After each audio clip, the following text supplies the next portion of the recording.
Welcome to Prejudice.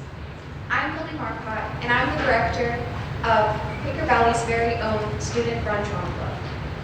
Now, before we get started, I'd like to take a moment to ask you to silence your cell phones and also be advised that this show contains some adult content.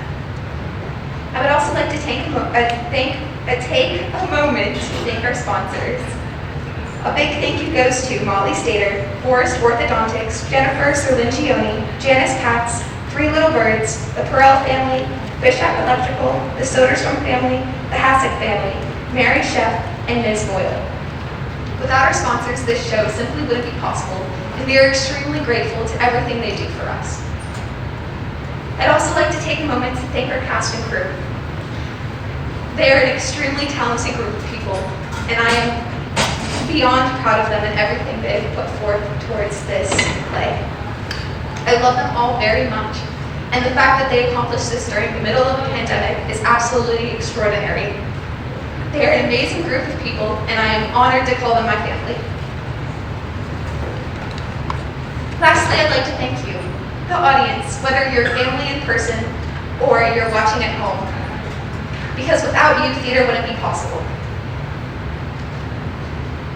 The pandemic made it extremely hard for theater to happen, and the fact that we are able to perform for you tonight is absolutely exhilarating. Now, without further ado, I would like to introduce Quaker Valley High School's drama club, Pride and Prejudice.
How can it possibly affect them, my dear? It is the truth universally acknowledged that a single man in possession of a good fortune must be in want of a wife.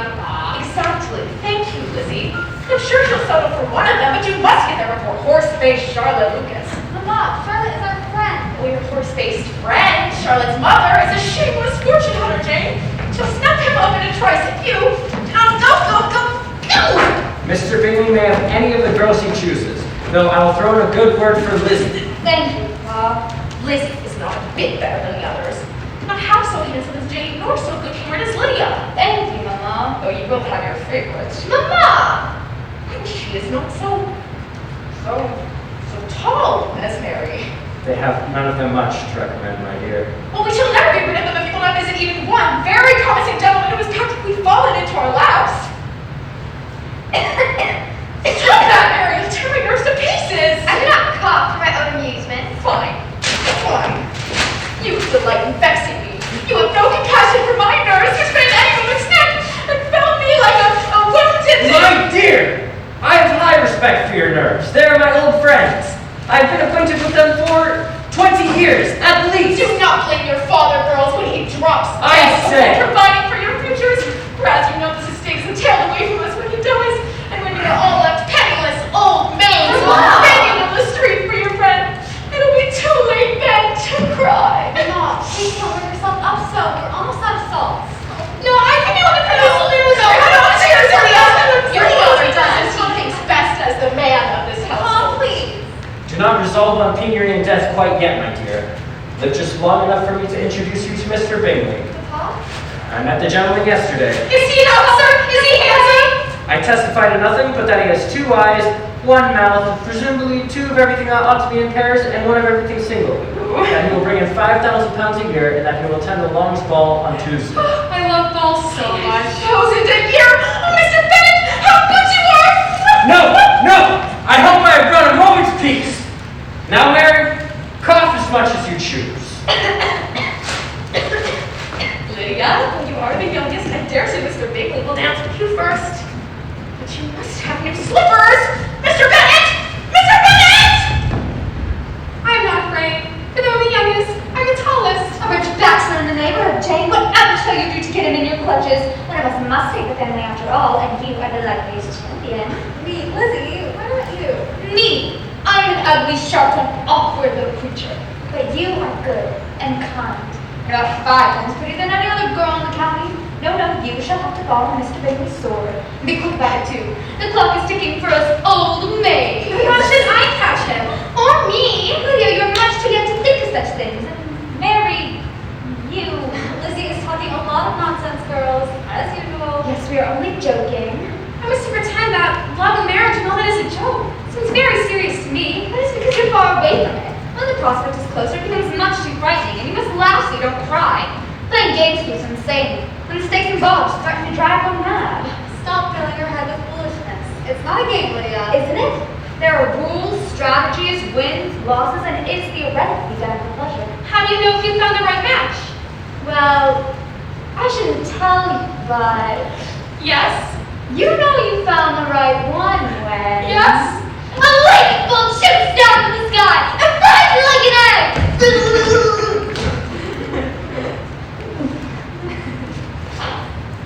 You probably decide it's your perfect match just after your mama has finished counting his rich, sickly relatives and your papa's calling his bankers. These things are all arranged above his head, Lydia. It's complicated, dear, but I imagine you know when you've got the right one. Well, at first there's a liking, and then you meet him appropriately, of course, but eventually there's a perfect understanding between souls, wordless and faultless. Ooh. Now he's filling her head with nonsense. What novels have you been reading? Well, what do you really think it is, Elizabeth? I've no desire to find out. One of you shall have to marry to save the family from ruin, for I'll none of it. Oh, you don't mean that. I know myself, Jane. I shall never marry. The state is fundamentally flawed as far as I can see. It's all too much. I would, however, make a lovely maiden aunt, so do hurry up and make the necessary arrangements for this Mr. Bingley.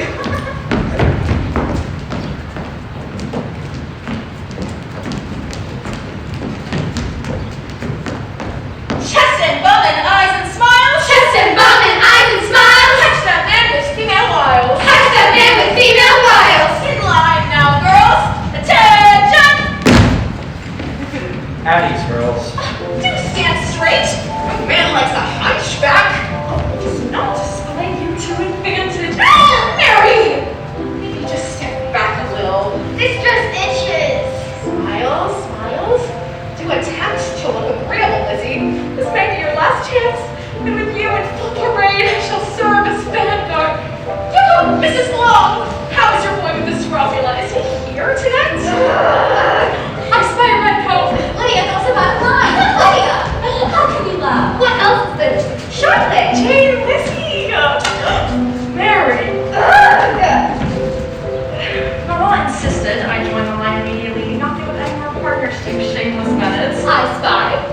spy, haven't you been engaged for any dances? There is a deplorable lack of gentlemen. I spy, nobody worth noting. I spy a terribly dull evening ahead. I hate this kind of event, Lizzie. What?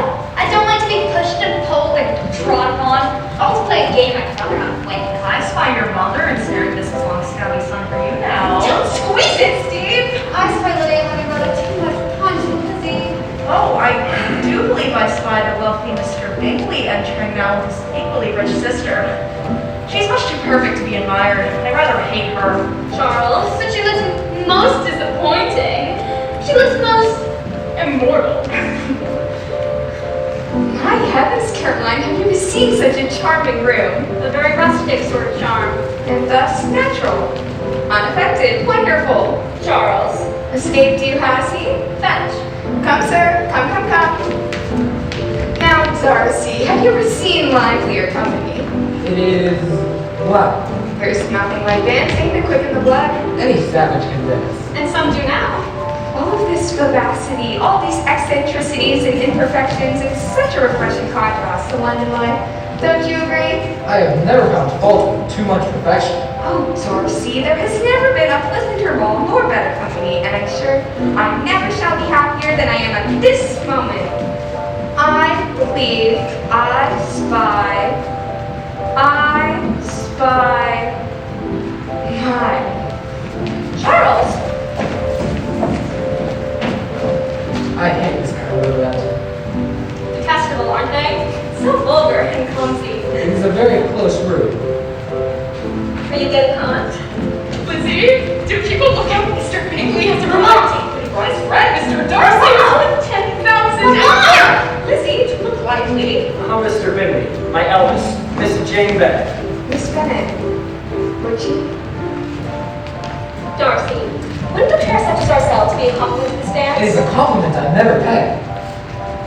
Punch. Punch.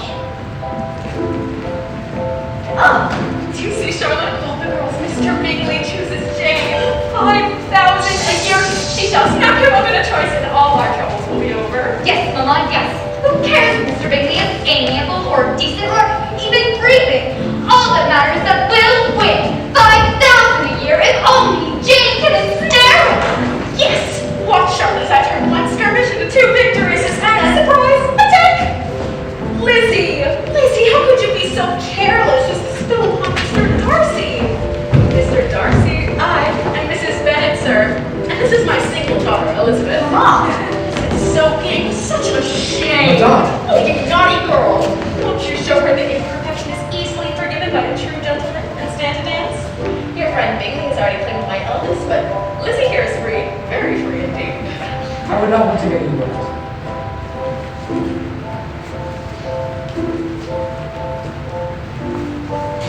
Elizabeth, I'd apologize. Mama, this is too much. I must admit. It is much too charming, is what it is. Not fit to be seen. I will. You cannot surrender us. We're snappy. You're not perfect. You cannot go, Darcy. It's most impolite. This is all too much. Why don't you dance? It would be a punishment to dance with any lady here. How could you say such a thing? Miss Jane Bennett, for example, is beautiful as an angel. And you have found the one tolerable woman in this whole room. Darcy. All these vulgar country buggers pushing their daughters at one like choice cows at a meat Darcy. market. I loathe strange company. I detest dancing. I have no desire to pectorals some awkward, desperate spinster that I will all covered in rum punch. Darcy! Just, getting some more pork, but wrong side, so punch! No, let me. No. Just leave. This company is rather dramatic anymore. My dear, we really should leave. Mary is worse than a terrier. And Lydia has rather overindulged in the refreshments. Oh, I can't start at. Punch! And punch and punch again! Shall every girl in this family be undone by the deed of drink? Jane. Miss Bennett, I hope I shall see you again. Yes, yes! Mr. Bingley, she says yes. She would love to see you again very soon. I shall have my sister invite you to Netherfield. My dear!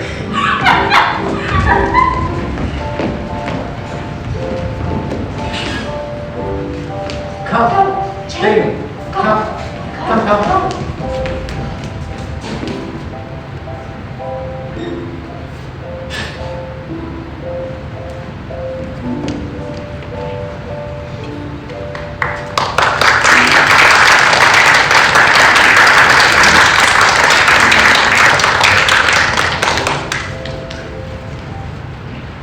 We could not be better positioned for victory, Mr. Bennett. While Bingley admired Jane so openly, danced with her all evening, hadn't a glance for another lady. Charlotte Lucas was beside herself with nasty, spiteful jealousy, and now have Jane specially invited to Netherfield Park overnight. She was not invited overnight, Mamma. They had to ask her to stay because you sent her to tea on horseback. And when it rained, you would not send the carriage to the lecture, which is very, very clever, my dear. But this is not my first sally in the field. I wonder if Father did that. And wasn't he a prize? Have consumption or be done with it. Now, what did Mr. Bingley say exactly, Lydia? What did he say again? Well, Mr. Robinson asked Mr. Bingley if he thought was the prettiest woman in the room, and he said, Miss Jane Bennett, beyond a doubt! Excellent overhearing, Lydia. Very well played. Mamma, you should not be encouraging her to eavesdrop. You cannot say so, Elizabeth.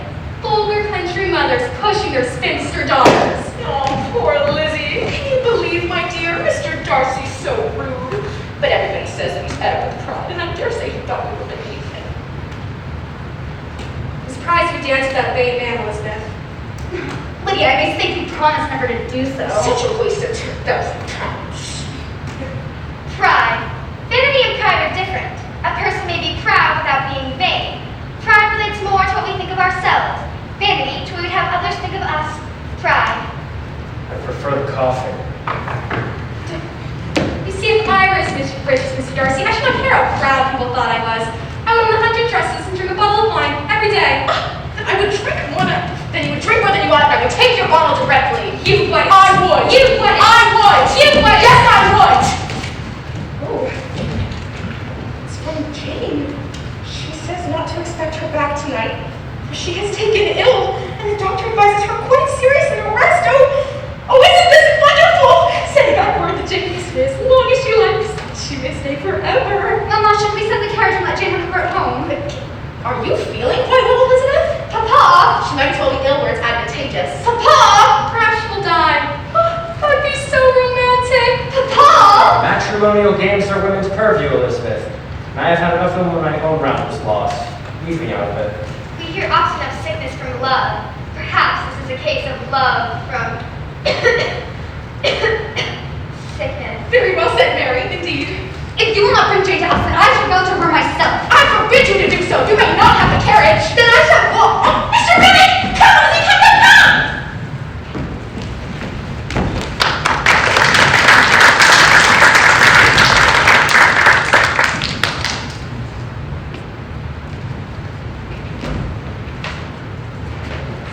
Do you think Miss Bennett might need more tea? You just had some sent up, Charles. Do you want to drown the poor girl? I just hate to think of her in bed, alone. That is, she's a lovely creature, isn't she? She smiles too much. Jane Bennett is perfectly inoffensive. I think her rather perfect, period. You are too apt to admire people in general, Bingley. You never see a fault in anyone. All the world is agreeable in your eyes. I've never heard you speak ill of a human in your life. Perhaps you were too inclined to see flaws, Darcy. If we do not address imperfection from all frankness, we never shall correct them. Yes, Charles, there is great virtue in being particular.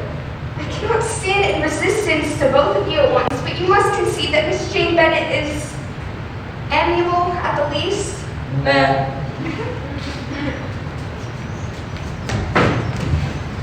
I do agree with you, Darcy, that one does want to only be convinced. After all, without a little clearer judgment, a very shocking company we should keep. Miss Elizabeth Bennett, sir. Miss Bingley. Miss Bingley. Mr. Darcy. Is this your ball? Miss Bennett, have you suffered some sort of accident? No, I'm here to call upon my sister. Your clothes. I came on foot. It is only 3 miles. 3 muddy miles. It is still raining a bit, and I took a bit of a tumble. How is Jane? She will not come down, Miss Bennet. Will you take me to her? Then you needn't fear for your carpets. Of course, and I will send up more tea. More tea! Charles! Oh, we're very shocking company.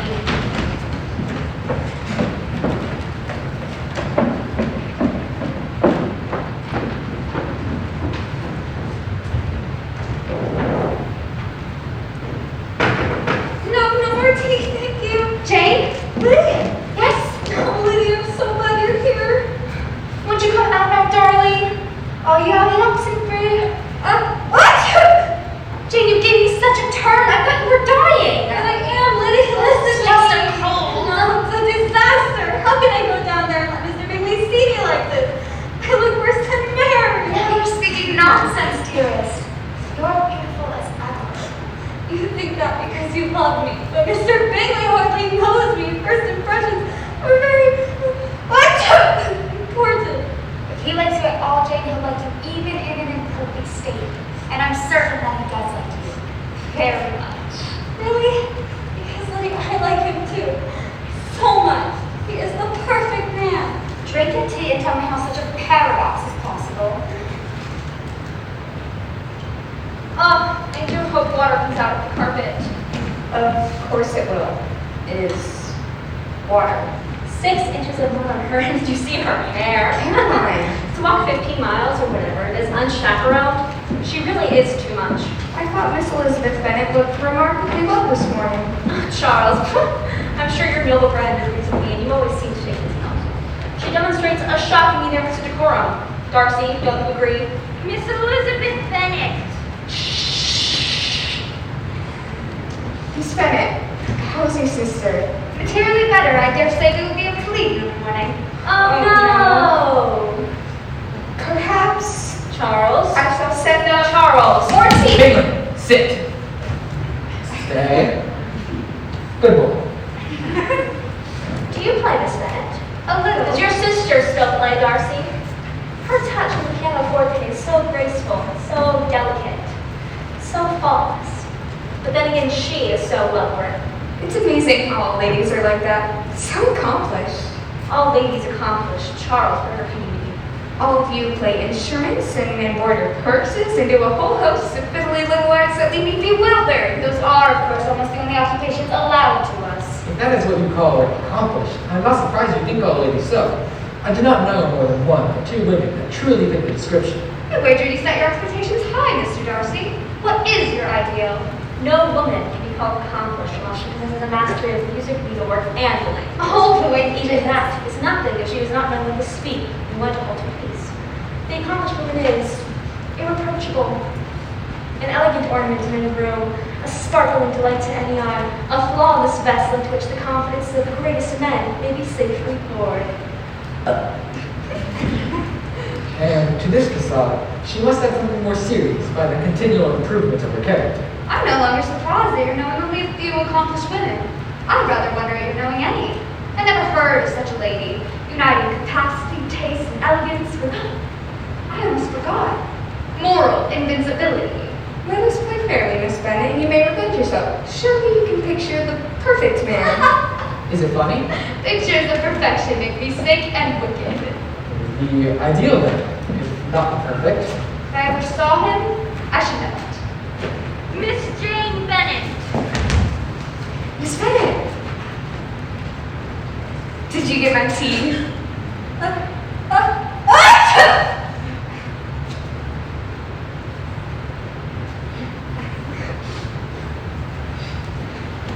I see what entrances are a family trait. Bingley seems enthralled. It will pass as all mine attachments do. I suppose he is in no real danger. Still, she is an interesting creature. You are lost, sir, but I know your mind. You are thinking how insupportable it would be to pass much time in this society. I am meditating on the pleasure which a pair of bright eyes in the face of a woman can bestow. Oh. Oh? Oh.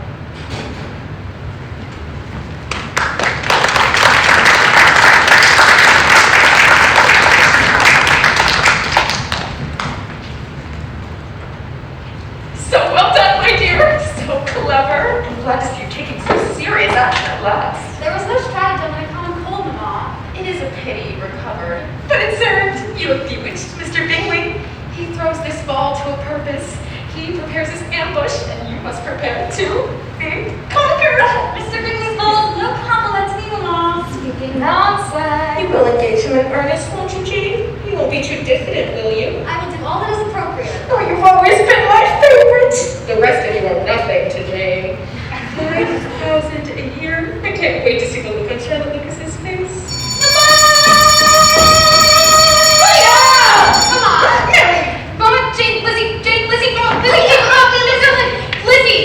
Yea or nay? What? Say yea or nay with me, go, Lizzie! Fine! Is it a vegetable? Nay. Mineral? Nay. Animal then? A cat? Nay. A horse? Nay, we're all too stupid. Alright. What is this? Game is over, Mary, I win!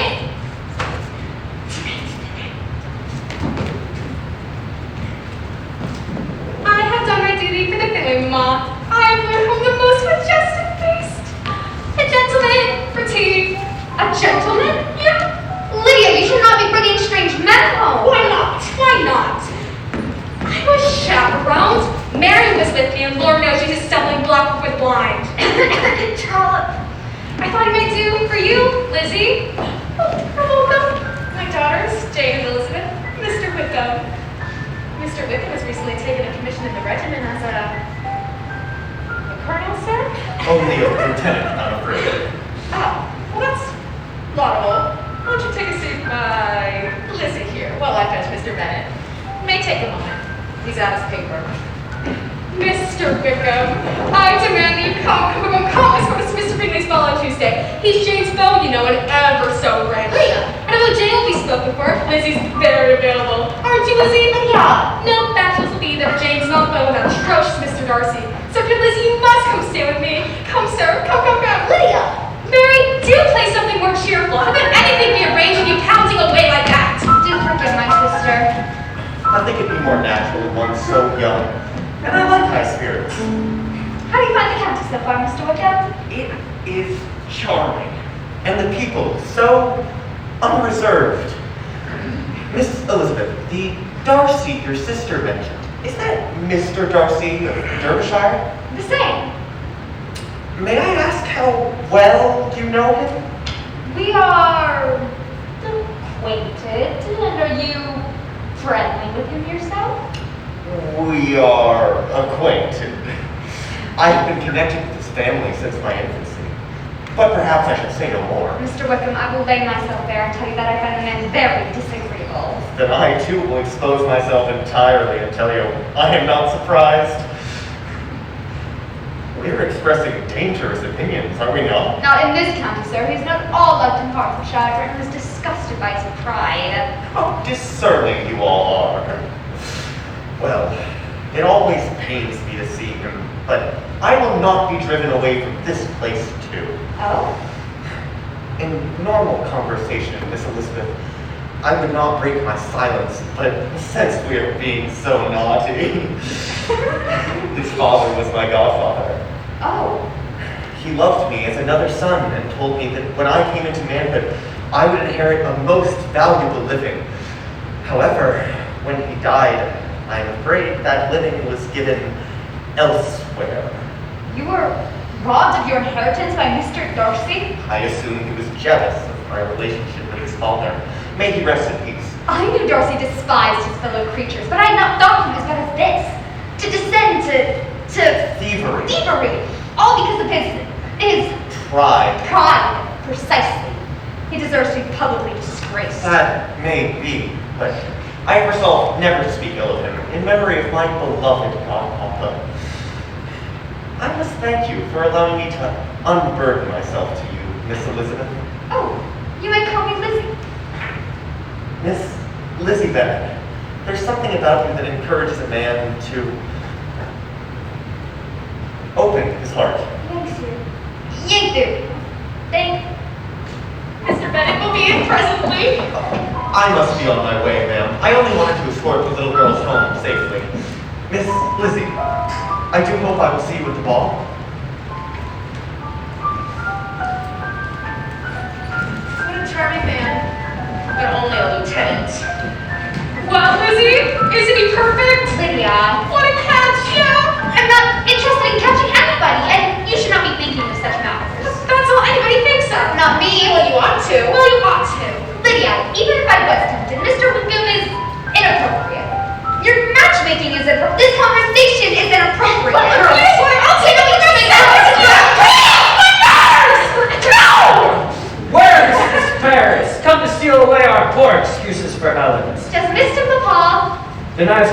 duty as patriarch, frightening off unserious young men. See? Inappropriate and unserious. Only a lieutenant, Mr. Bennett. The soundest nets will occasionally catch the smallest fish, my dear. You're in high spirits, Papa. I have received an intriguing letter. I hope you can accommodate another young man for dinner tomorrow, madame. Mr. Bingley! Oh, Jane, you clever creature! No, my dear, it is my cousin, Mr. Collins. Mr. Collins! The very same villain who shall inherit this estate when I'm finally dead. in That blessed Mr. peace. Bennett, I won't He allow begs to him! propose a My visit. nerves can't He wishes stand to it! rebuild the He comes to broken kill bonds us between our still. houses, and I must inform you that he is single. Oh. Ooh. Even if that fails, my dear, perhaps you may be able to persuade him to give you the best of linens to shroud me in. Is he a regular, Papa? A clergyman. Ooh. If you girls can manage not to frighten him away. No, Mr. Bennett! No! No! No! So many bachelors nowadays. There must be much for everyone. Even Mary. Lizzie, Mr. Collins sounds very appropriate and serious.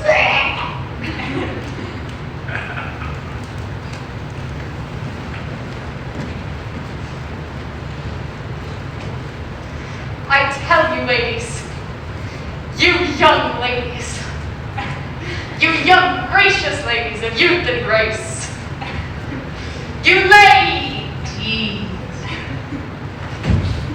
it's a grave duty to act as a tutor for the spirit, essence, soul. As a clergyman, it is my place to promote, establish, inspire charity. I've been sent on this quest, mission, crusade by none other than Lady Catherine de Bourgh. Lady Catherine de Bourgh. I flatter myself that my overtures are most meridious, commendable, and that you will not decline, refuse, spurn this proffered olive branch. Very well said, Mr. Collins. Of course, we are very open to any connection between our households, sir. Any connection. To spend even an instant in the presence of my fair cousins is to feel forever gratified, enchanted. Entranced? Is she entranced? It is your duty, girls, to show Mr. Collins all of Meryton's charms. And I do hope you will stand with my daughter, sir, at Mr. Bingley's ball. No. Yes. No. Yes. No. Yes. It only means, sir, that as a clergyman, you may not wish to dance. I hope to couple with all my cousins over the course of the evening. I may make this plea, assertion, claim to you. I think, for we are relations.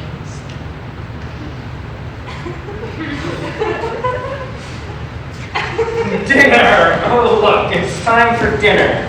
Miss Bennett,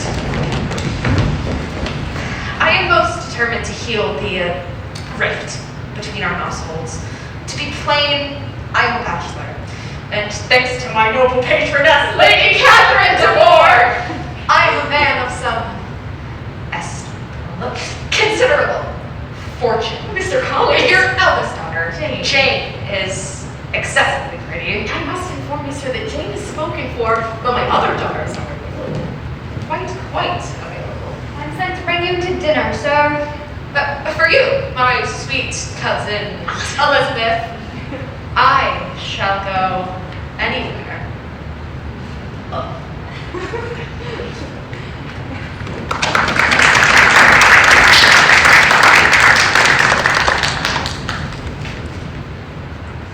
Chest and bum and dulcet tone. Chest and bum and dulcet tone. No one wants to die alone. No one wants to die alone. Balls.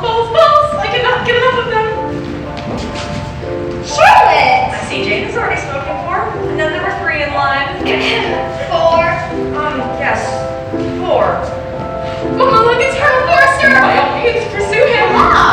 Take Mary with you. Mama, you must stop Lydia from chasing after the soldiers. Why? Never hurts to get in a little target practice before you engage in some more serious skirmishes. Much as you did with Mr. Wickham. Yoo-hoo, Mrs. Long, how is your style? Lizzie, who is Mr. Wickham? He's lieutenant, but if you can overlook that, he seems rather perfect. This, from the lady who was sworn to remain unmarried forever. Pray tell, where is this paragraph? Do not read out the vein, Charlotte, just because I wish for a dance partner less objectable than Mr. Collins. Besides, I do not spy Mr. Wickham in this assembly. Jane is fortunate in her admirer. Speaking of perfection, Does she like him? can't you see? She seems too composed to be in love. How forward can she be without being accused of Colonel Forrester, can I touch your musket? vulgarity? She'll catch him if she just breaks the rules a bit. Must it always be catching and gaming and strategy? Maybe she wishes to know him before she makes a display of her affection. How much can you ever know of anybody? She should hurry up and get him to the altar. She has the rest of her life to fall in love. Charlotte, you would never act that way yourself. It is, in my experience, that one invariably finds oneself doing the things one swore never to do. Speaking of which, Miss Bennet, I wondered if you got an inclination to dance With? with me.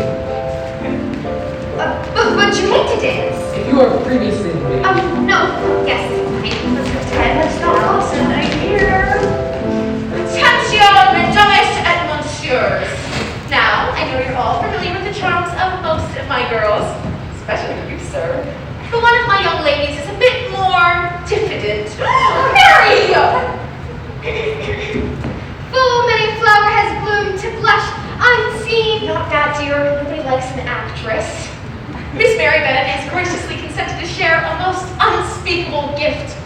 Far better than wit, or style, or charm, beauty, or personality. The gift of music. She will be available to dance after. Miss Bingley, Caroline, we have much to discuss.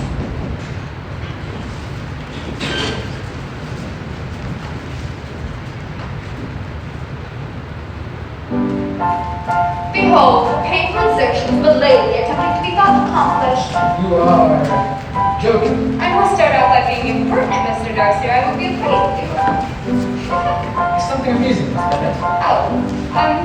Nothing. Everything. As I suppose. You are laughing at me? Myself, sir. What about you is so amusing? Where to begin? My flaws and follies and inconsistencies? The whole range of life which is out of my control, really. One cannot always cry over it, so I laugh whenever I can. I'm interested. I suppose you never laugh at yourself, Mr. Darcy. It is the study of my life to avoid those weaknesses which expose character to ridicule. Such as vanity and pride. Vanity is indeed a weakness, but pride, if there is real superiority of mind, pride may be justified. You are my man. Only because the contrast between us is so extreme. I'm fundamentally flawed and thus hopelessly unserious. But you have such perfect understanding that you seem to possess no defects whatsoever. Miss Bennet, I think you do not mean that. I speak a lot of nonsense. Can you consider others may laugh to see us standing up together? Why? Because it is such an unlikely pairing. If I thought it laughable, I never should have asked you. Mary, a new song, please. Nothing can be arranged to such music. No, Mary, you have delighted us long enough. She is now available to dance. Retreat.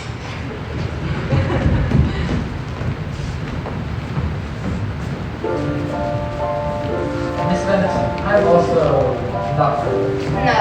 I have some faults. Pray tell. Come, sir, do play fairly. Perhaps my temper is a little too unyielding for the liking of the woman. Oh. I cannot forget to laugh at the follies of others. Oh. My good opinion once lost is lost forever. You've chosen your flaws well, sir, for they are truly very serious. There is perhaps a particular evil in every character. Men, some of yours, Mr. Darcy. Your defect is, I'm afraid, a propensity to hate everybody. Yours is to willfully misunderstand me. Mr. Darcy, I'm surprised to see you here. I thought you above country society. I was sure you would slither back to town by now. By all means, do not tarry. Mama. What? Why should we restrict Mr. Darcy from more sophisticated clients? I'm sure Mr. Bingley enjoys Meryton, and that he always has something agreeable to say, as opposed to those who fancy themselves important. Mr. Darcy may go where he is tolerated, and Mr. Bingley may stay where he is wanted. We are happy to rid ourselves of one and keep the other forever. Bravo, Mama, bravo! Why are you here, sir? You know that nobody likes you. Bravo! Why are you dancing with Lizzie? You know that you do not like her. Bravo! Let's go find Quaker, pretty Lizzie. Mr. George George Wickham of Derbyshire. Yes, of Derbyshire. Derbyshire, a far more appropriate dance partner than some. I can assure you he's not one. I know the man very well. You have the most interesting things to say about you. Come, Lizzie. Come. Have all you made a pact to expose yourself as much as you could this evening. Mr. Darcy, how could you be at the mercy of that vulgar woman? Never go by bright eyes, I see. When shall I wish you joy? A lady's imagination is indeed rapid. It jumps from admiration to love to matrimony in a moment. I was only joking, sir. You too? I do not enjoy being an object of fun. You would have a charming mother-in-law. She provided some shocking expectations for me just now. These little games are getting out of hand. It is time we act seriously. Don't you agree? Miss Bennett, may I call on you tomorrow in private?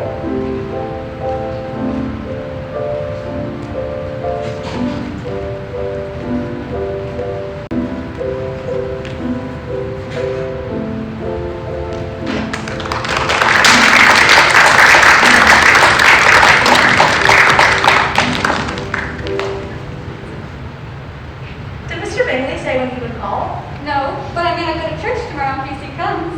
Jane, you would endanger your immortal soul to meet with a man. What is this shocking behavior? Perhaps I shall go after all. No, we're just no. teasing you. Oh, Indeed, you could stand to be much more shocking in your dealings with Mr. Bingley, Jane. Really? I always feel I'm rather forward. Trudy. But I suppose we are all blind to ourselves. When he comes, I will try to let him know that I like him. Aww. I like you, Mr. Bingley. A truly affectionate response to a proposal.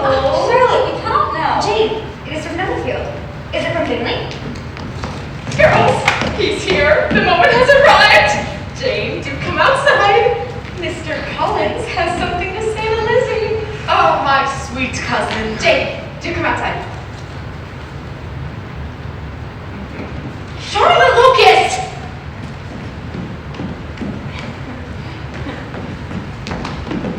Please, do excuse me. Your modesty, cousin, only adds to your merits, attributes, perfections. Such qualities are most desirable in a lady. And in a... Mr. Collins. Yes, Elizabeth Marie Bennett. I have chosen you to serve as the partner, companion, helpmate of my life. Mr. Collins. Let me assure you of the violence of my affection. 2 weeks ago, Lady Catherine Devore condescended to give me her honorable opinion on the subject. Mr. Collins, you must marry, said her ladyship, but mind she be of good stock, and what better stock, my sweet cousin, than that of my own divine. I have come to marry today to find, choose, select a wife. Mr. Collins! And I dare say I bring back quite a prize. Of all my cousins currently available to choose from, you are the most desirable cousin. Mr. Collins, I am sensible of the honor of your proposal, but it is impossible for me to do otherwise than to decline it. You cannot be serious! I so much reject the gentleman's first advances.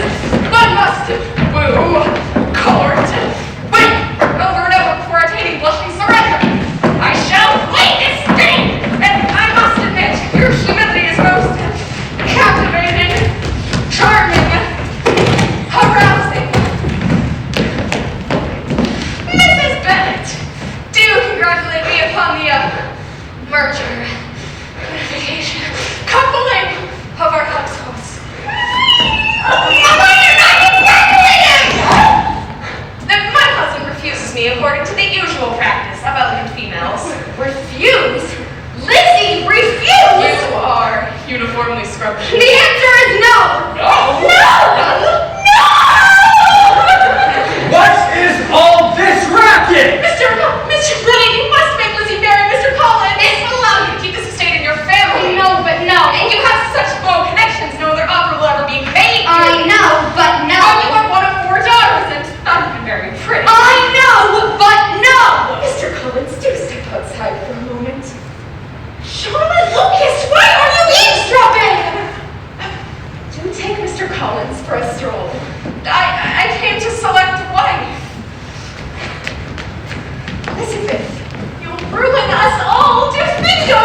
unhappy choices before you, Elizabeth. Your mother will never see you again if you do not marry Mr. Collins. And I will never see you again if you do. Mr. Bennett! Leave me to my paper. Mr. Bennett! And so I think the family fortunes. Why didn't you accept him, Lizzie? It was most appropriate. What is appropriate? Want to do anything rather than marry without affection? Oh, what fun this all is. Charlotte, have you rid yourself of Mr. Collins? Not precisely. He has gone to Lucas Lodge to ask consent from my father. You don't mean to say. He has made another offer on the course of a walk? Charlotte, Lucas, how can you tell such a story?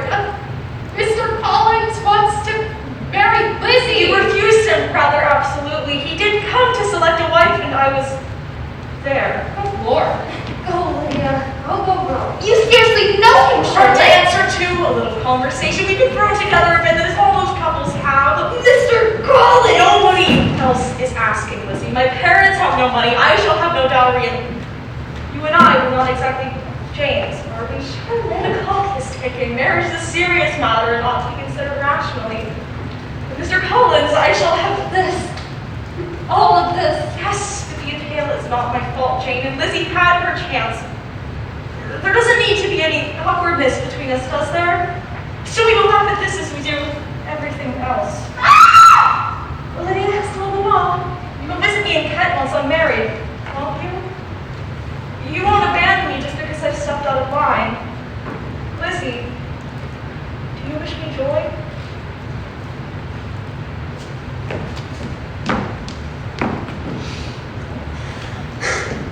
Jane, please don't cry. Are you upset with me too? No, it's a note from Netherfield. Miss Bingley writes that she and her brother left the county this morning. Did Mr. Darcy go too? When are they to return? Never, Lizzie, she said they're never coming back. This is not a game. This is not a game. This is not a game. Don't you understand? Two suitable gentlemen, two perfect matches lost. You're willful and stubborn and prideful, passive and milk-toasted diffident.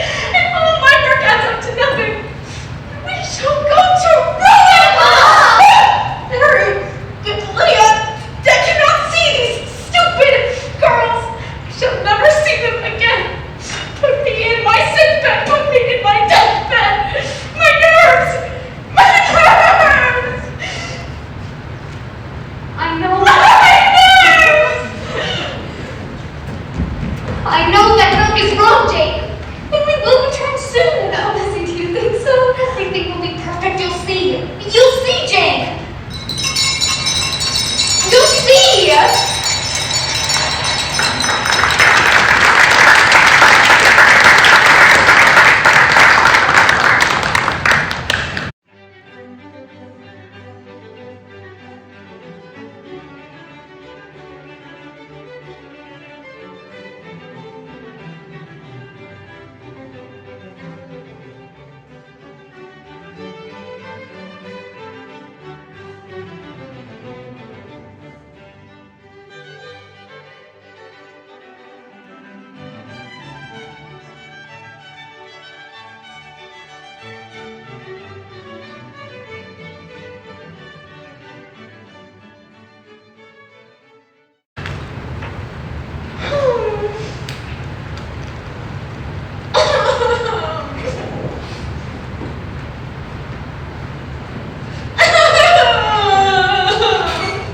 My dear.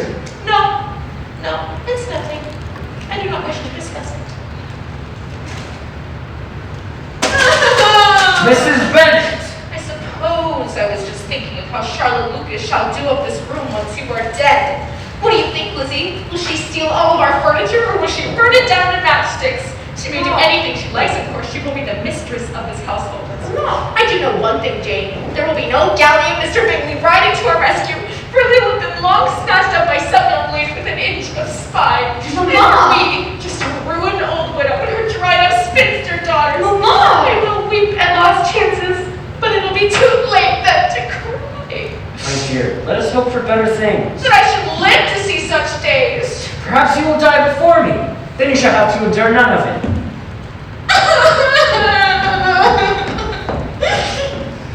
No, No, she'll never die.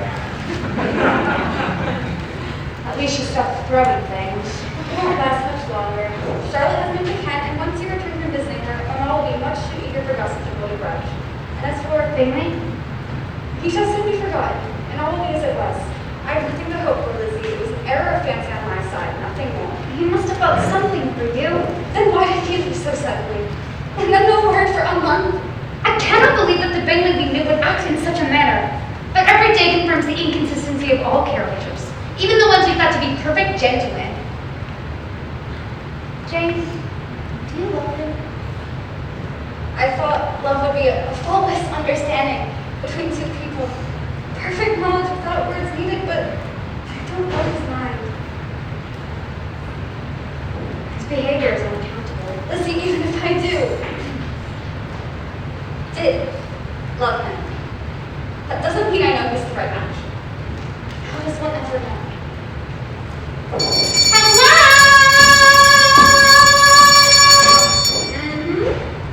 Hello?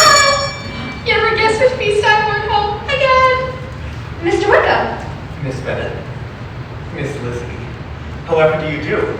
You're very dull, Mr. Wickham. Lydia! I've seen nobody go nowhere since Mr. Bingley went a stupid way. Lydia! I'll make you laugh and laugh. Oh, Wickham, do your impression of the cross-eyed cabman. Or tell Mr. about how Mr. Darcy stole your inheritance. Anything to break up their seriousness. Come, sir. Come, go, go. Lydia, please accompany me to the other room for a moment. Why? Go, go, go, go. High spirits. May I thought only ladies played these games. I used to play with Mr. Darcy's sister. I hear she is very accomplished. A proud girl, like all that thing. When her brother turned against me, so did she. Lydia said you told her the story of your disinheritance. I thought you swore never to speak of Mr. Darcy's misdeeds. I had resolved not to, but I'm afraid I am most imperfect. Too open, too honest. Do you judge me for it? Oh, no. No. Mr. Darcy has earned his infamy. Miss Lizzie, I do believe I have finally caught you. Mr. Wickham, allow me to apologize. I should not have run on in that wild manner. I have been known to behave in a wild manner myself. Papa, this is Mr. Wickham. He's going to marry me home today. Where is Mary, Lydia? The infamous Mr. Wickham. I've heard a great deal of nonsense about you from my girls. Which one should you be taking off my hands? Papa! Oh, God, Mary! Lydia and Mr. Wickham, it's been a headache. That's not true at all, Mary. You will drag your feet. Must you breathe so? It's most unattractive. Please excuse the chaos. I wish I could say it was unusual. Miss Lizzie, I do hope I may call you again soon. Oh, I'm off to visit my friend in Kent tomorrow, but I shall return in a few weeks. I only hope I can wait so long.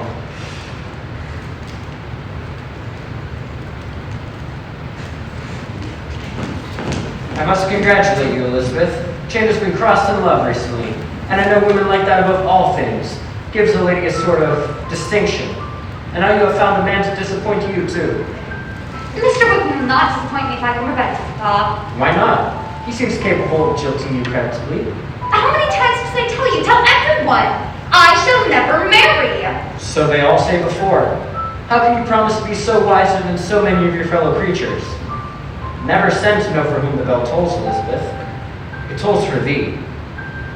Bing, bing, bong, bing.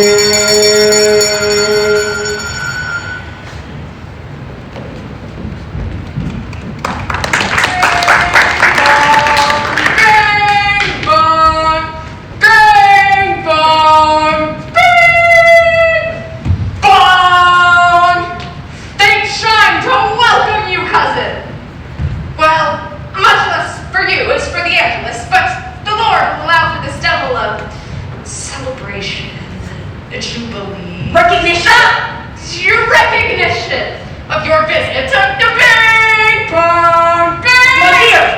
Perhaps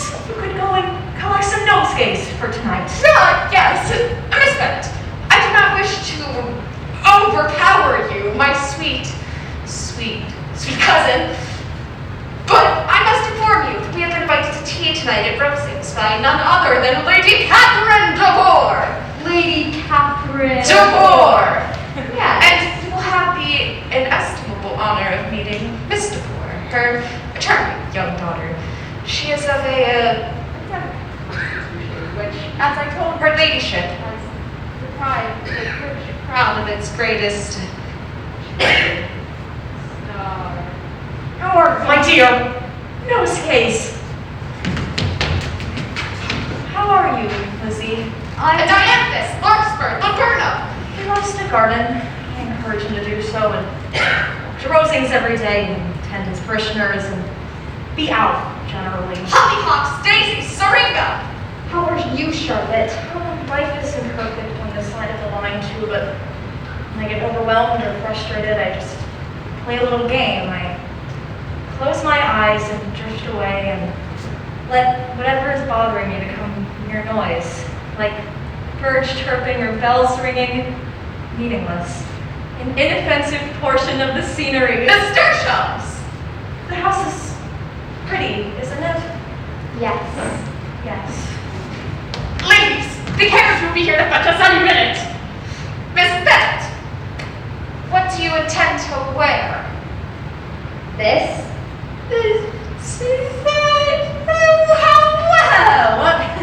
Come. Lady Catherine de Bourgh! Miss de Bourgh, you look positively marvelous, stunning, radiant. Don't look at her. Miss Elizabeth Bennet, madame.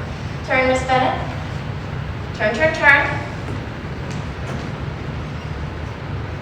A tolerable figure, don't you think, Anne? Yes. Maybe a bit too plump. You were from Meryton, Miss Bennet? I had a relation there recently and drove through it once myself. It was disgusting. You are one of four daughters? Any of the sisters handsomer than herself? At most, my lady. All girls, and thus the father's estate shall go to Collins. Upwardly planned. The decision was not mine to make, ma'am. You shall feel the lesson of it when your father dies. Is he a young man? No? Well, are any of your younger sisters out in society? Oh, The younger one's out before the elder ones are married, but some must be very young. the youngest is only 14, but really, ma'am, it would be hard upon younger sisters if they should not have their share of amusement, just because the elder may not have the inclination to marry. Disgusting. Mr. Fitzwilliam Darcy. Fitzwilliam, you naughty boy. I'm not expecting you until tomorrow. I traveled early to avoid bad weather, man. You're only too pleased, except Anne and I are not dressed for any company of note. My nephew, Mr. Fitzwilliam Darcy. Nephew? The rector, Collins, his wife, and Miss Elizabeth Bennet. did you mix with this company in Meryton, sir? Not willingly. We attended a dance or two together, ma'am. I had no idea you danced. Come sit by Anne, sir, and tell us of your journey. Yes! By Anne Fitzwilliam.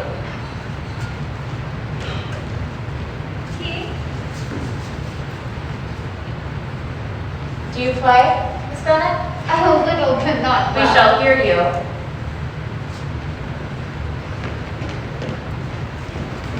Are you all right? Fitzwilliam! I never even thought of having a Christian name for.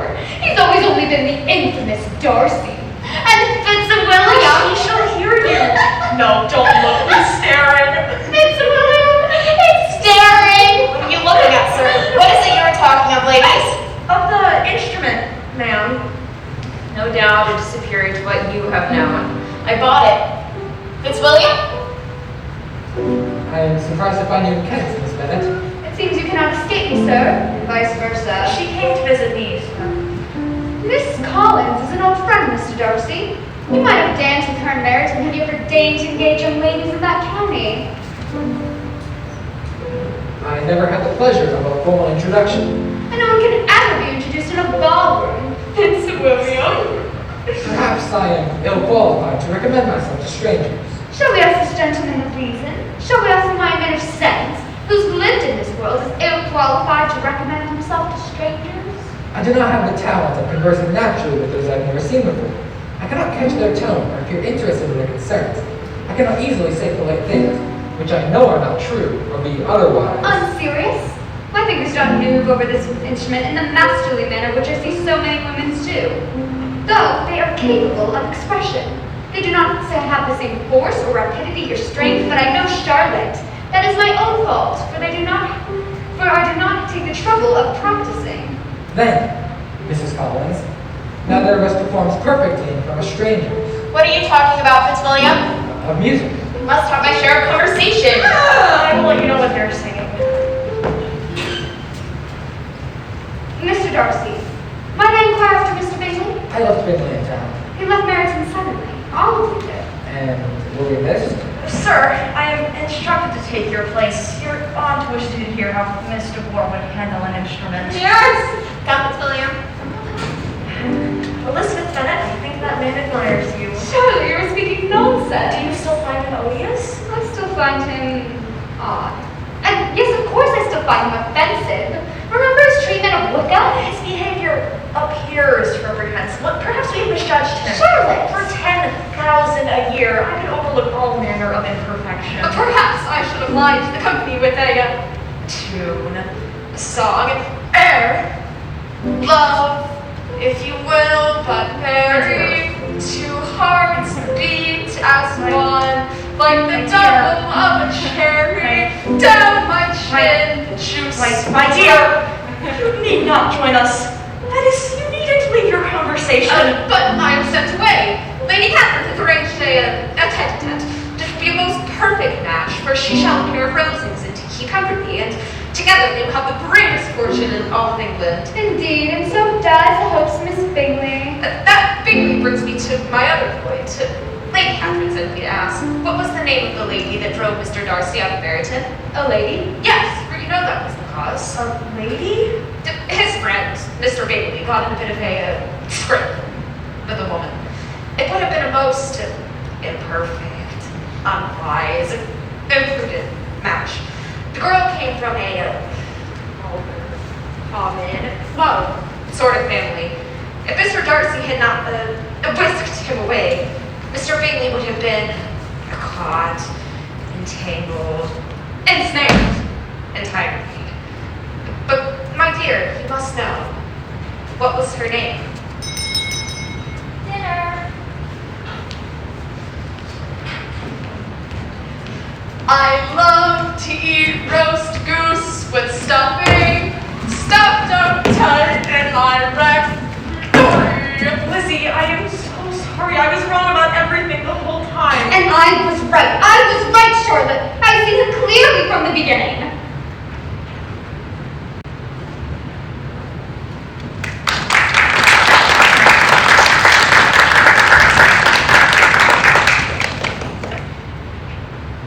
I would stay, Lizzie, but I cannot miss both services. I shall try to write to Jane. I will make it known that you are still unwell. At least you will not get wet.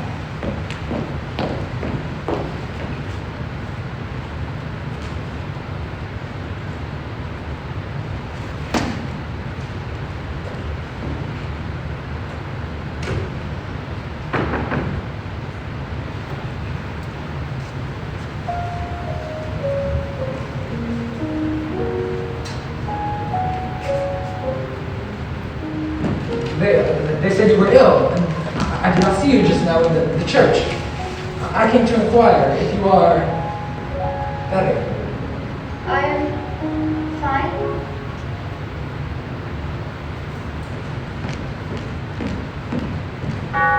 Bells. Pardon? Bells.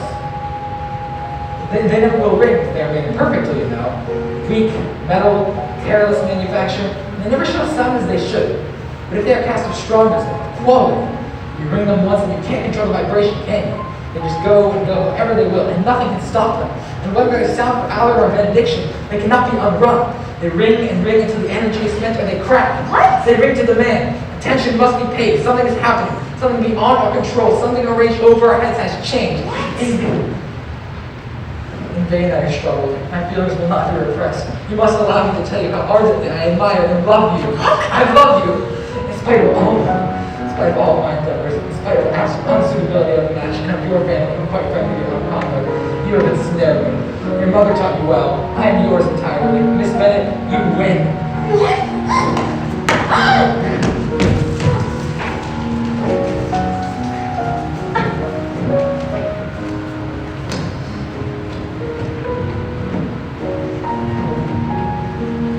Miss Bennett. No, stop, you're getting it all wet. No, I do not need you.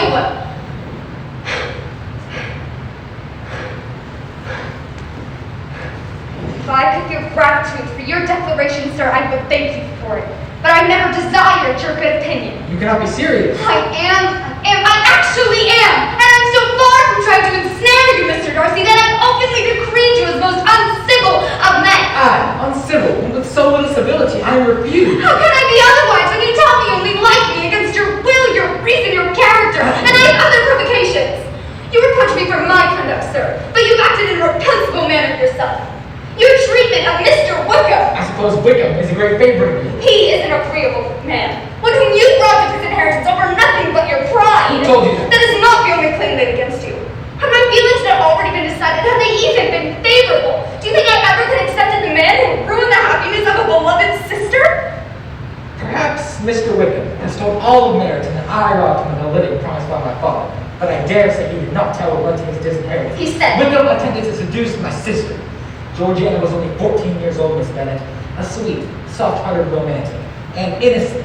This is the agreeable man you speak of. I cannot believe it. Believe what you will. I speak frankly, as always. I would slander Wickham's name as openly as he does my own, and for the sake of Georgiana's reputation. As to your sister, Bingley liked Jane Bennet. I could see that. But then he likes everybody. And your sister did not seem to invite a serious attachment. She was amiable, but I never saw evidence that she felt anything more. Then you're blind! What I did see was an imperfect match of unreliable, indifferent players spurred on mostly by the fortune-hunting machinations of your mother, whose total lack of propriety even you must acknowledge. That morning we left Meryton, Bingley did intend to propose to your sister. I urged him instead to absent himself from the convent council. Jane Bennet did not care for him, but he soon be trapped in a shameful connection. But had I known she did indeed return his affections, She does! I would have done the same. It was the most imperfect match, and I was glad to spare her from it. Towards Bingley, I have been kinder than I have been towards myself. But then, I could do nothing. I do not mean to hurt your pride, but I bore falsehood. You do not expect me to rejoice in the inferiority of your family. Surely you have seen the consequences of imprudent attachment. Surely you have seen the misery of a mismatch. Could I speak of flatteries, like other gentlemen? You are mistaken, Mr. Darcy, if you suppose you ever could have made the offer that would have tempted me to accept.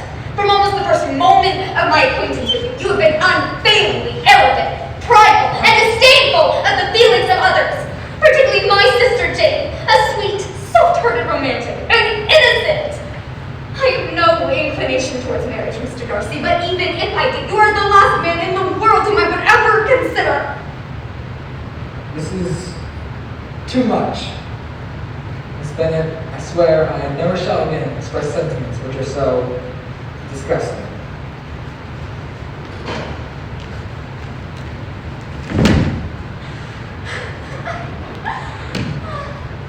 What a mess.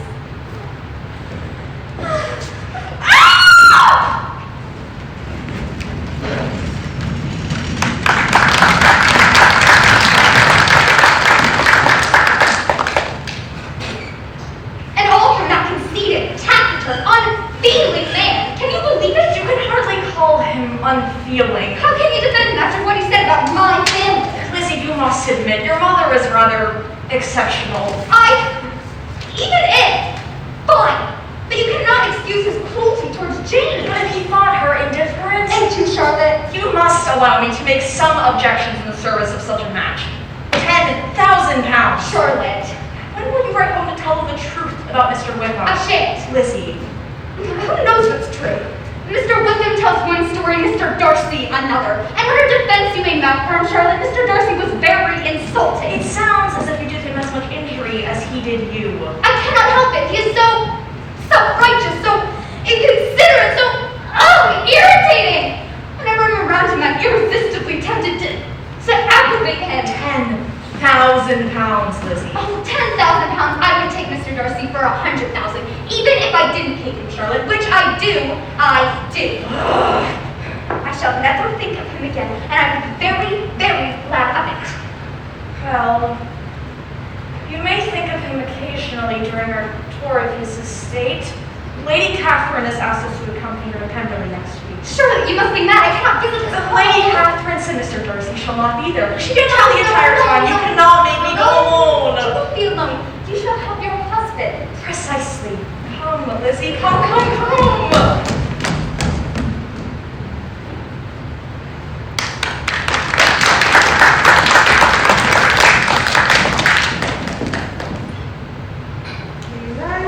One of the largest pet estates in England, first return the garden. Dates back to 1555. Do not step on anything and never onto the main way. Miss Bennet, do you have something to share?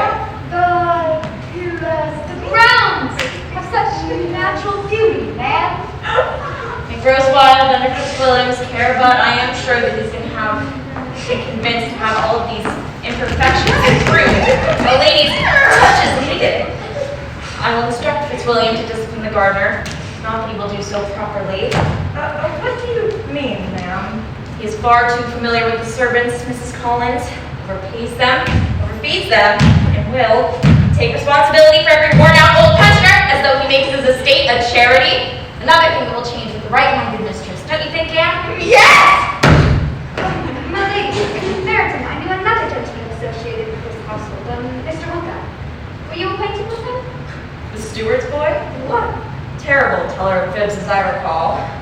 My brother brought him up at his own expense, but blood will tell, and he turned out no gentleman at all. And he never washes his hands when he goes to the chamber pot.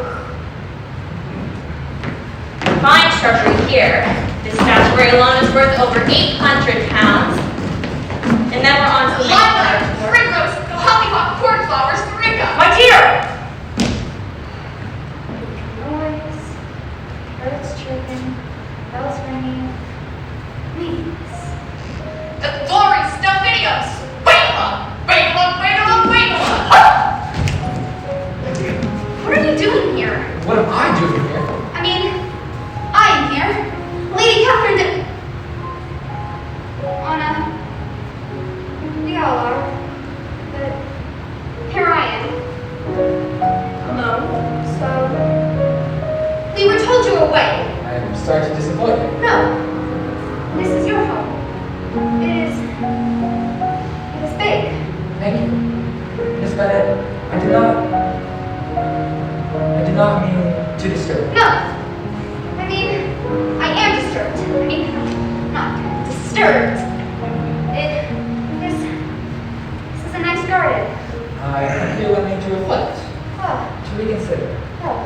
Miss Bennet, I have been rethinking, regretting some expressions. Lizzie!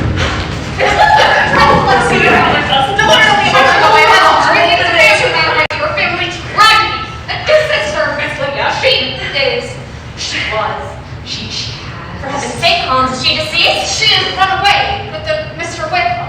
Lydia eloped with Mr. Wickham? Not married, run away. Better that she had died. Lizzie, we must get you home. Right here? But I have not yet finished the tour. I shall escort you. No. No, please. She is only 14. I am sorry, Collins, for your cousin. That whole branch of your family is ruined. 4 daughters and 1 fallen. Nobody shall ever have them now. Shall we?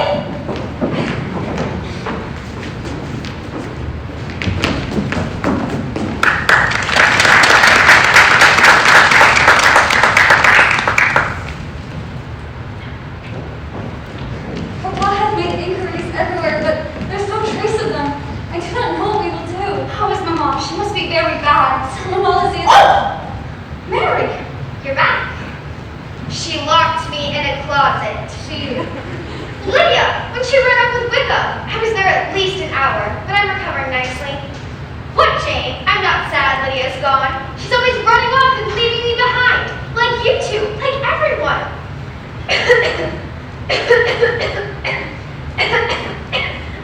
Besides, shocking as the event may be, we dropped a useful lesson of perfection. Perfection? Perfection, purity, flawlessness, An ideal we must fulfill, for one false step condemns a female person to ruin. One slip pollutes her forever. We also learn from poor, stupid Lydia that loss of virtue is irretrievable. That reputation is no less brittle than it is beautiful, and that a lady can never be too irreproachable in her behavior. Papa! Lizzie, I didn't hear the coach. I must. Shall I fetch some tea, Papa? Or something to eat? You know I cannot stomach it. Papa, forgive me. For what? I was given some private intelligence of Wickham's proclivities. I should have written to you, but I didn't want to give the source any credit. This is all my fault. No.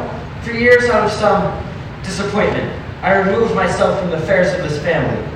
Is it any wonder that the father so absent and a mother so focused on conquest that the silly child would become easy prey? But I spoke so inconsiderately in front of Lydia. Called love a game and deemed marriage an irreparable mistake, and filled her head with nonsense. And who taught you to always think only the worst of attachment?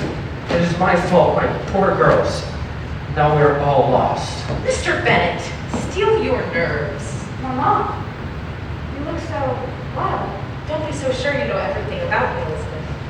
Now is the time for strength. Isn't it, my dear? Perhaps attachment isn't always so foolish. Hello? Hello? What? Me in a closet. Well, this is a fine homecoming. You ought to be more civil considering the prize I have won. Come, sir. Come, come, come.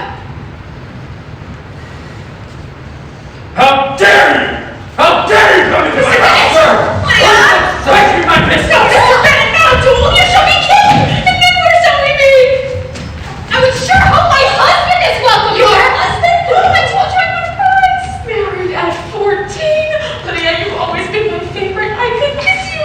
And you too, Wickham. You sly dog. Isn't it a good joke, Mom? Oh, Mrs. Lydia Wickham. You shall be visiting cards. And well, Mrs. Lucas. Mrs. Bennett! Sir, shall we discuss this privately? It is lovely to see you all again. Now, I suppose you insist on examining the ring and plug over me, as single women do. Oh, Jane, won't you fetch me some tea? No, she will not. She should. I'm before her. Proceed it now. For all of you. I am frantic to hear the details, my dear. Now that your father has decided against dueling your darling Mr. Wickham. Unless Papa plans to shoot him in the privacy of his study. Mr. Bennett! Mr. Bennett! Papa won't harm him, but he'll have me on their hands again, and they would have spinsters as it is. You've really married him, Lydia? Poor Jeannie Jane. Have somebody who half as good luck as me. Tea? Lydia, what were you thinking? To expose this family, you locked me in a closet! Accused! Bless you. How could you behave in such a manner? I watch, you know. I listen, and I have learned many lessons. You never act on your impulses, and so you've lost Mr. Bailey. Did you get what you wanted? Lydia! Your friend Charlotte married only for serious considerations. Did she get what she wanted? You said it was all a game, so why shouldn't I have some fun?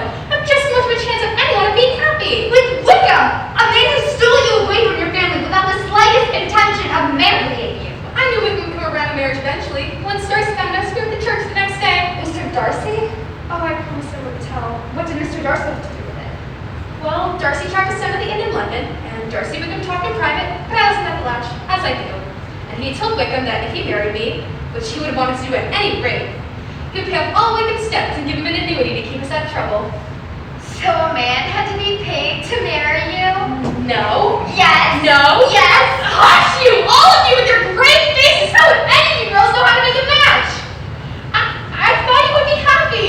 I have won the game. I have married as I ought and while making you all lovely maiden aunts. I thought that's what you wanted. Calm yourselves, girls. You're all Nobody's been shocked. Ready? Where are we going? I have consented to the match, but he is not welcome in this house. I have other daughters to think of. But this is my home. Why is it your home? I want to stay here. We can't always get what we want. Sometimes we must settle for what is open and available. Isn't that right, Lizzie? But I thought you would be pleased. And so we are. Lizzie, Jane, must we all visit? me in a closet. You may come to us, my dear, as often as you like. If I can make time, married women, you know, are very busy and important. Do you wish to join?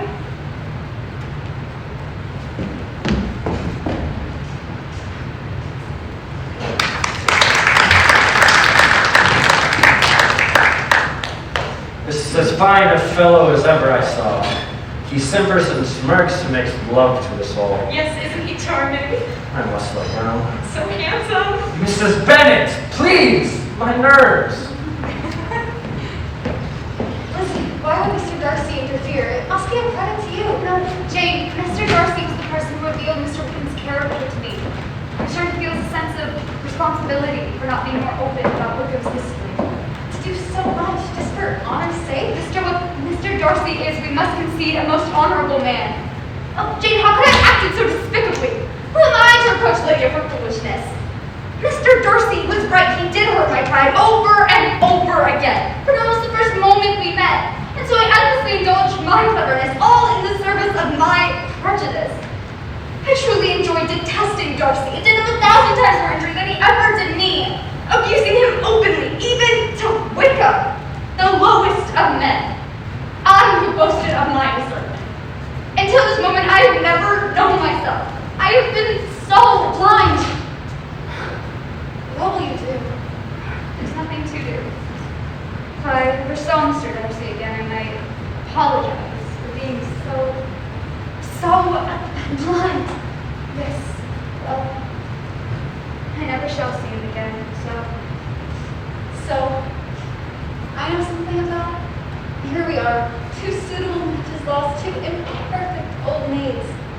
It isn't so bad, is it? We'll see. Lady Catherine. Miss Bennet? Is this the fallen sister? No. Too old. Jane, Lady Catherine de Bourgh. I should like to speak to Miss Elizabeth Bennet. Privately?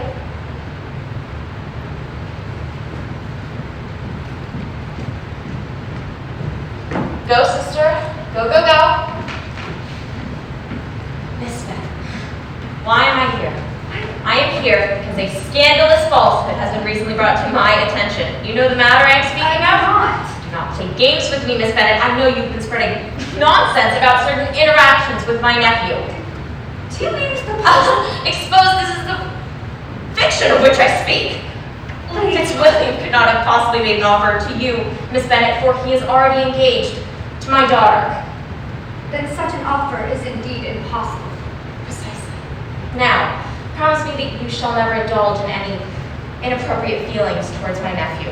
You have no right to concern yourself in my affairs. So you would burden Fitzwilliam with your sordid family history? I just ask you to leave! You do know that any connection you may have with Darcy would absolutely disgrace you, don't you? That such a ridiculous mismatch would only cause him shame and misery. Do you wish to make him the laughingstock of the world? Mamma, Lady Catherine de Bourgh. Lady Catherine I is should like such a tour of your park? Park, my lady? Your shrubbery, then? I will give Miss Elizabeth Bennet time for reflection, and you and I have matters to discuss privately. Come! Come, come, come! Lizzie, what is happening? Lady Catherine is here to arrange matters above my head. Jane, Mama is in for some shocking news. What do you think? Oh, God! Mary, please stop doing that! Doing what? What is happening? Mary, go and tell whoever it is that we've had quite enough excitement for today. I'm Jane, I never thought I would say this, but my nerves are going to snap! It's for you, Jane. This cannot be for me. Oh, yes it is. It's for you, isn't it? Oh, for everybody else. Because for always, for everywhere, forever. Everybody plans but me. Mr. Darcy, I beg your pardon, but you cannot be calling on me. Come. Mr. Bingley.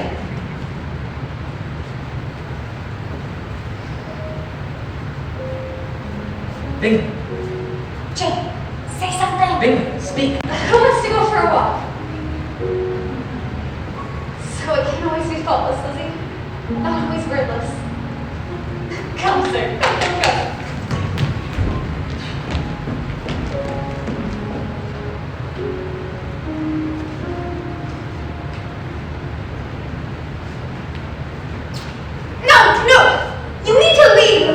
the laughing stock of the world. Beg your pardon. And your aunt discovers you. My aunt? She came to make me make a promise, My aunt and is it's here. been so impossible, and What? I don't understand you.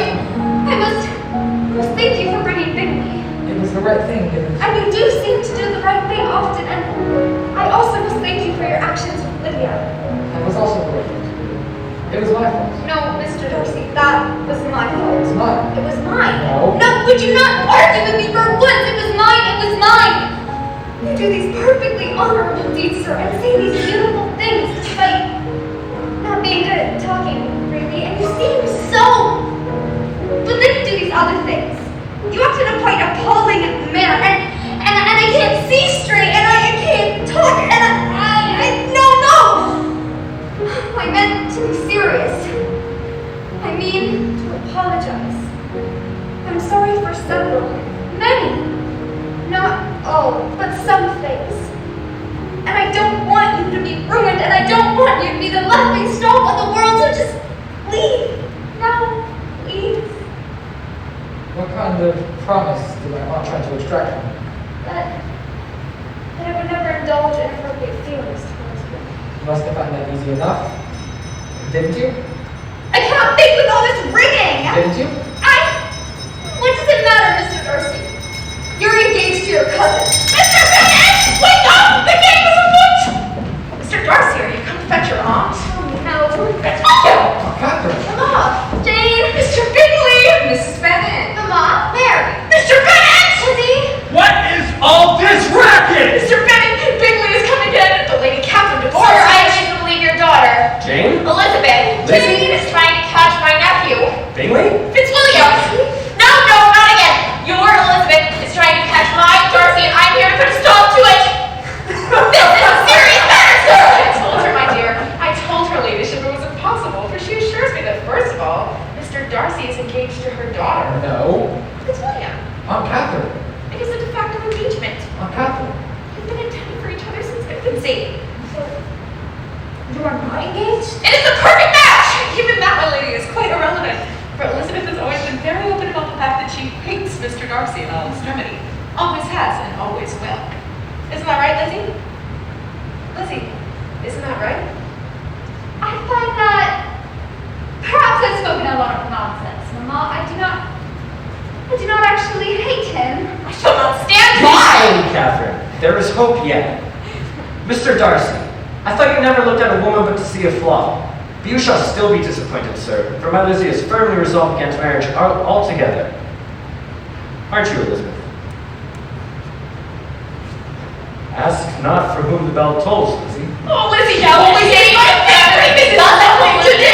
Bingley, forgive me, sir, 10,000 a year! I swore that I would never again be part of these affairs. Sir, if you can secure my daughter's consent, you have mine. The rest of you, go! Go, go, go! Mary, but no,